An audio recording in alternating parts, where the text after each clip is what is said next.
Tani, unë kam një pyetje të thjesht për ju të nderuar kolegë. Në rast se parlamenti dhe ne si deputet do mbrohemi nga policia me gaz lotësjellës dhe me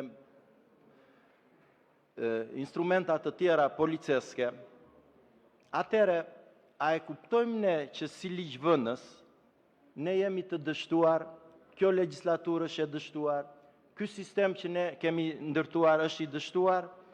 Në qoftë se qytetarët na shohin ne deputetët, jo si përfaqësues të tyre, madje një pjesë në ekstrem na shikojnë edhe si armiq, na shikojnë si kundërshtar. Atëre, a nuk mendoni ju që ne duhet të reflektojmë gjithë secili, të reflektojmë dhe si grupe parlamentare dhe të reflektojmë thellësisht. Dhe në këto raste, gjithë bota demokratike, reflektimi është votbesimi që kërkon çdo deputet, që kërkon çdo grup parlamentar, çdo institucion, në rastin konkret kuvendi. Pra, të nderuar zotrinj deputet, duhet të kuptojmë që këtij parlamenti i ka ardhur fundi.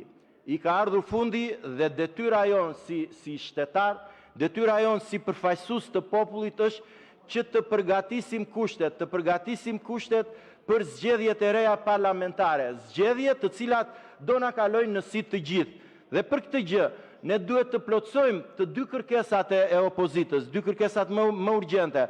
Së pari, të hartojmë kodin e ri zgjedhor, të ndërtojmë një sistem të ri zgjedhor sipas kërkesave që shtron koha, dhe së dyti, këtë sistem zgjedhor, zgjedhjet e parakohshme ne t'i organizojmë me një qeveri tranzitore, qeveri kujdestare, qeveri të cilën ju mund t'ja vendosni emrin si të doni, por ama nuk mund të shkojmë me sektin Rama, me Ramën si kryeministër në zgjedhje.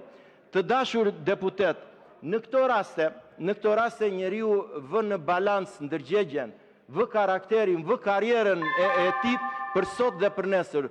Dua t'ju kujtoj që dhe në vitet 90, në dhjetor, 90, tetor, 90, në Partinë Socialiste kishte njerëz me integritet, si skulptori i shquar Mumtaz Drami, profesor Petrit Gaçe, inxhinieri i shquar Ismail Ahmeti, që kërkuan t'u hapej rrugë protestave studentore. Dhe tani është e njëjta gjë.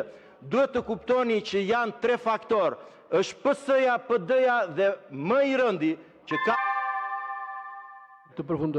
që ka dhe peshën e rëndesës më të madhe është protesta. Është protesta me institucionet që ajo krijon.